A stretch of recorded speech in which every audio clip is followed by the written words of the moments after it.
हाय नमस्कार साथियों, हमारे YouTube चैनल पर दोस्तों आज हम बात करेंगे स्वदेशी आंदोलन। ठीक है, स्वदेशी आंदोलन के एक और नामों से जाना जाता है जिसे कहते हैं बंगाल विभाजन। ठीक है, तो बंगाल विभाजन का 5 पॉइंट हम देखने वाले हैं इसी वीडियो में। तो जल्दी से उस पॉइंट पर नज़र डाल देते हैं जो आज हम इस वीडियो में बात करेंगे। दोस्तों पहला पॉइंट बात करेंगे विभाजन के कारण। ठीक है, यानी कि बंगाल का विभाजन का कारण क्या रहा होगा। ठीक है, फिर बात करेंगे विभाजन का प्रारूप। अभी थर्ड पॉइंट रहेगा मेरा विभाजन की घोषणा। ठीक है, और फोर्थ पॉइंट रहेगा दोस्तों मेरा विभाजन का लागू होना। ठीक है, और 5 पॉइंट रहेगा दोस्तों मेरा गतिविधियाँ। ठीक है, गतिविधियाँ में देखिए किस प्रकार से वहाँ पर क्या चला। ठीक है, और 6 पॉइंट रहेगा दोस्तों मेरा विभाजन का समापन किस प्रकार से हुआ। ठीक है, ये लास्ट में हम आपको बता देंगे कि लास्ट में अंत कैसे हुआ या जो आंदोलन चल रहा था सो मूवमेंट। ठीक है, तो सबसे पहले बात करते हैं दोस्तों विभाजन के कारण। ठीक है, तो अंग्रेजों ने क्या किया कि बंगाल को ही विभाजन के लिए क्यों चुना। ठीक है, कारण तो कुछ होना चाहिए कि क्यों वहाँ से किया। ठीक है, तो पहला पॉइंट नजर डालिएगा दोस्तों आप लोग। बंगाल भारतीय स्वतंत्रता संग्राम में एक अग्रणी राज्य था। ठीक है, तथा आंदोलन की शुरुआत बंगाल से ही होती थी। जैसे कि कोई भी आंदोलन होता था वहीं से शुरुआत होती थी। जैसे कि सन्यासी विद्रोह, नील विद्रोह, फकीर विद्रोह इत्यादि जो हुआ था सब वहीं से बंगाल से ही होता आ रहा था। ठीक है, आप बोलिएगा कि असहयोग आंदोलन था। बाबू ये जो आंदोलन है वह 1906-07 की बात कर रहे हैं हम, तो असहयोग आंदोलन तो 1920 का बात है ना, तो बाद में हुआ था। तो आगे देखते हैं जो सेकंड पॉइंट है इसका कारण विभाजन का, वह हम बता सकते हैं कि कांग्रेस के गर्मपंथी एवं नरमपंथी के नेतागण बंगाल में मौजूद थे। जैसे नरमपंथी के रूप में कांग्रेस के प्रथम अध्यक्ष बोमेश चंद्र बनर्जी, WC बनर्जी जिसको बोलते हैं, सुरेंद्रनाथ बनर्जी है और रास बिहारी बोस है। तथा गर्मपंथियों में अगर देखा जाए तो हमारा बिपिन चंद्र पाल है, अरविंद घोष है, अब बंगाल से ही थे। ठीक है, तो ज़्यादा बने कि अधिकतर कांग्रेस के नेताओं भी वहीं पर थे। ठीक है, तो थर्ड पर बात करते हैं इसका जो कारण है प्रसिद्ध क्रांतिकारी जैसे कि खुदीराम बोस, सुभाष चंद्र बोस, रास बिहारी बोस इत्यादि संबंध जो है बंगाल से था। ठीक है, ये कारण भी हो गया, क्रांतिकारी भी अधिक वहीं से थे, युद्ध भी वहीं से, तो कांग्रेस भी वहीं था। और फोर्थ पॉइंट बात करेंगे हम प्रमुख देशभक्त जैसे कि साहित्यकार लेखकों गुरुदेव रविंद्रनाथ टैगोर ने भारत का राष्ट्रगान जनगण मन अपनी पुस्तक गीतांजलि में लिखा था। हमारा राष्ट्रीय गीत वंदे मातरम बंकिम चंद्र चटर्जी ने आनंद मठ में लिखा था, जिससे लोगों में देशभक्ति की भावना जागृत हुई। ठीक है, यहाँ सब भी जो थे बंकिम चंद्र चटर्जी और रविंद्रनाथ टैगोर भी बंगाल से थे। ठीक है, तो साहित्यकार, क्रांतिकारी और अधिकतर बने कि विद्रोह वहीं से होना, तो तुमने कि बंगाल जो था मेन पॉइंट था वो राज। ठीक है, इसलिए बंगाल को विभाजन बने कि वहाँ बांटने का बात उठाया गया अंग्रेजों ने। ओके, अब हम सेकेंड पॉइंट की ओर रुख करेंगे दोस्तों, विभाजन का प्रारूप। ठीक है, तो भारत का वायसराय लॉर्ड कर्जन, उस समय कौन थे? लॉर्ड कर्जन थे। ठीक है, तो हिंदुओं एवं मुसलमानों के बीच फूट डालो एवं शासन करो की नीति के तहत 2 भागों में बांटने का प्रारूप तैयार किया। ठीक है, तो बंगाल को 2 भागों में बांटने का प्रारूप तैयार किया। कौन किया था? लॉर्ड कर्जन ने किया था, हिंदुओं और मुसलमानों के बीच। ठीक है, याद हो जाएगा। नोट कीजिएगा दोस्तों कि पूर्वी बंगाल और पश्चिम बंगाल ने कि बंगाल को बांटा था। ठीक है, तो पूर्वी बंगाल की राजधानी जो था ढाका था, इसकी विशेषता थी मुस्लिम बहुल क्षेत्र था यहाँ पर पूर्वी बंगाल में। अब पश्चिम बंगाल में राजधानी जो था कलकत्ता है और इसकी विशेषता हिंदू बहुल क्षेत्र, माने कि हिंदुओं की संख्या में यहाँ पर पश्चिम बंगाल में था और पूर्वी बंगाल में मुस्लिम बहुल क्षेत्र थे। ठीक है, अब थर्ड पॉइंट की ओर रुख करेंगे दोस्तों, विभाजन की घोषणा। ठीक है, तो विभाजन की घोषणा 19 जुलाई 1905 को बंगाल विभाजन की घोषणा निम्न अधिकारियों ने की थी। तो मैंने कि दोस्तों जो विभाजन की घोषणा जो किया था वह बहुत सारे अधिकारी किए थे मिलकर, जैसे कि हम 3 को नाम बताने वाले हैं। जैसे कि पहला जैसे नोट कीजिएगा लॉर्ड कर्जन। ठीक है, ये भारत के वायसराय थे। रिस्ले ये भारत का गृह सचिव थे। फ्रेजर बंगाल के लेफ्टिनेंट गवर्नर थे। ओके, अब नेक्स्ट पॉइंट की ओर बात करेंगे। जो फोर्थ पॉइंट है मेरा विभाजन का लागू होना 16 अक्टूबर 1905 को। देखिए दोस्तों कि 19 जुलाई को यह घोषणा हुई थी कि बंगाल को बांटा जाएगा।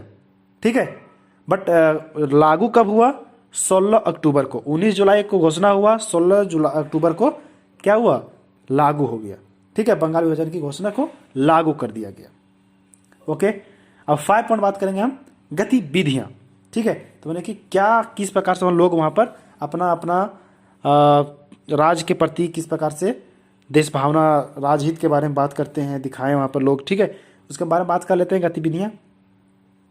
बंगाल विभाजन के विरोध में कलकत्ता के टाउन हॉल में सुरेंद्र नाथ बनर्जी 7 अगस्त 1905 को बंगाल विभाजन के विरोध में एक विशाल रैली का आयोजन किया।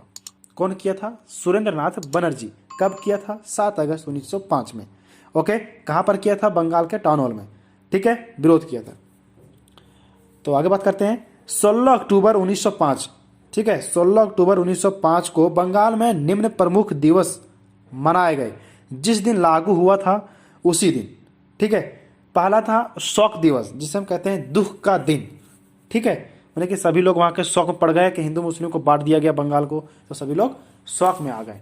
और दूसरा था रक्षाबंधन दिवस। रक्षाबंधन दिवस में क्या हुआ दोस्तों कि इसके तहत हिंदू भाइयों ने गंगा जी में स्नान करके मुस्लिम भाइयों की जो कलाइयाँ मैंने कि हैंड पर क्या किए? राखी बांधा और रक्षाबंधन दिवस मनाकर अपनी एकता का परिचय दिया कि हिंदू मुस्लिम एक हैं, अलग नहीं हो सकते, कितना हमें बांट देगा फिर हम लोग एक ही रहेंगे, ठीक है। तो कलाइयों पर राखी बंध करके उसको एकता का परिचय देता है, ठीक है। अब क्या हुआ कि रविंद्रनाथ टैगोर एवं रामेंद्र त्रिवेदी के आह्वान पर संपूर्ण बंगाल में, मैंने कि पूरे बंगाल में क्या हुआ? आराधन दिवस मनाया गया। क्या मनाया गया? आराधन दिवस। आराधन दिवस मतलब कि कुछ नहीं बनाना घर में, ठीक है, खाना पीना जो था वो कुछ नहीं बनाना, ठीक है, जिसके तहत बंगाल में किसी भी घर में चूल्हा नहीं जलाया गया। याद हो जाएगा। 3 दिवस मनाए गए थे दोस्तों। पहला बताएं हम दुख का दिन, रक्षाबंधन दिवस, आराधन दिवस। अगर हमारे पॉइंटों को ध्यान से देखते हैं तो हमें लगता है कि बहुत ईजी वे में आप समझ गए होंगे, नोट्स भी बना लिए होंगे, ठीक है। तो नोट्स बनाते जाइएगा आप लोग। अब बात करते हैं आगे। 16 अक्टूबर 1905 को गुरुदेव रविंद्रनाथ टैगोर ने बंगाल की सड़कों पर अपने लाखों समर्थकों के साथ एक प्रसिद्ध गीत को गाया, जिस गीत की रचना उन्होंने स्वयं की थी।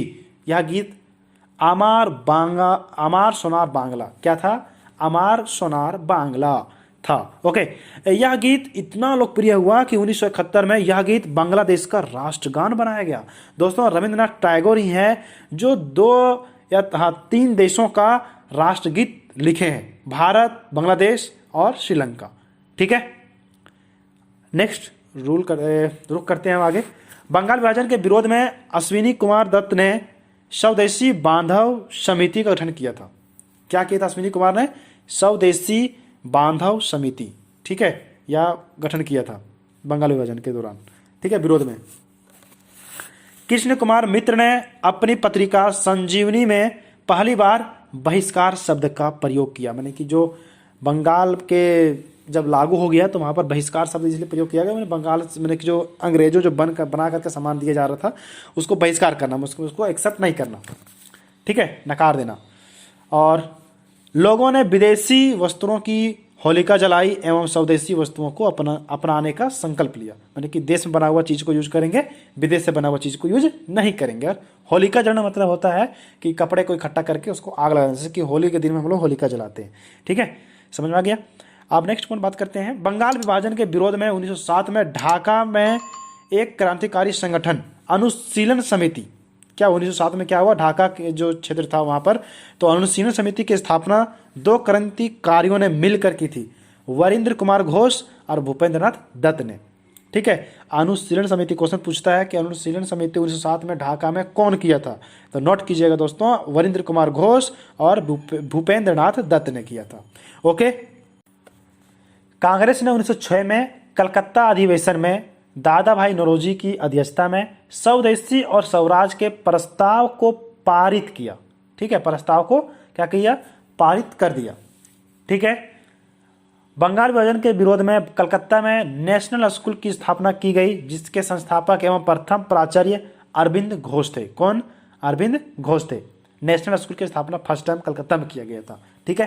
क्वेश्चन देखिएगा कहाँ से पूछेगा। अब हम बात करेंगे कि इसकी बंगाल विभाजन की समापन कैसे हो, मैंने कि अंत कैसे हो गया, ठीक है। अंत करने के लिए बंगाल विभाजन को ब्रिटिश सरकार को किस प्रकार से झुकाया गया, ठीक है। जनता के विरोध को देखते हुए ब्रिटिश सरकार ने 1911 में भारत के वायसराय लॉर्ड हार्डिंग द्वितीय ने दिल्ली दरबार का आयोजन किया। लॉर्ड हार्डिंग द्वितीय ने क्या किया? दिल्ली दरबार का आयोजन किया, ठीक है। उसमें भारत का वायसराय वही था 1911 में। ठीक है। दिल्ली दरबार के मुख्य अतिथि ब्रिटेन के राजा जॉर्ज पंचम एवं रानी मैरी, नाम है दोस्तों रानी मैरी, ऐसा नहीं कि मेरी रानी, ठीक है, रानी मैरी थी। ठीक है, मुख्य अतिथि। 1911 के दिल्ली दरबार में चांदनी चौक में पहली बार भारत का राष्ट्रगान जन गण मन सार्वजनिक तौर पर गाया गया था।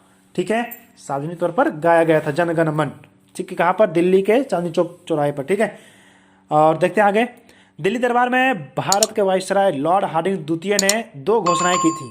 क्या की थी? बंगाल विभाजन के समापन की घोषणा की था। ठीक है, कौन किया था? लॉर्ड हार्डिंग द्वितीय ने। और दूसरा था भारत की राजधानी को कलकत्ता से दिल्ली कर दिया जाए। ठीक है, करने की घोषणा की थी। कलकत्ता से दिल्ली करने की घोषणा की थी। ठीक है, इन दोनों घोषणाओं को ब्रिटिश सरकार ने 1 अप्रैल 1912 को लागू किया। जैसे कि बात होता है यहाँ पर कि 1911 में घोषणा हुई और लागू कब किया? 1 अप्रैल 1912 को। ठीक है, वही समय हमारा कलकत्ता से राजधानी जो है भारत का दिल्ली कन्वर्ट हो गया। ओके, बंगाल विभाजन या स्वदेशी आंदोलन भारत का पहला ऐसा जन आंदोलन था जहां ब्रिटिश सरकार को झुकना पड़ा और अपने ही निर्णय को वापस लेना पड़ा। यह आंदोलन आने वाले स्वतंत्रता संग्राम के लिए प्रेरणादायक बना था। ठीक है, तो दोस्तों वीडियो कैसी लगी यह हमें कमेंट बॉक्स में जरूर बताएं, और वीडियो को पसंद आए तो लाइक और अपने दोस्तों को share, WhatsApp group, Facebook group, जो भी स्टडी रिलेटेड चैनल है उसमें आप जरूर शेयर करें। Thanks for watching my video.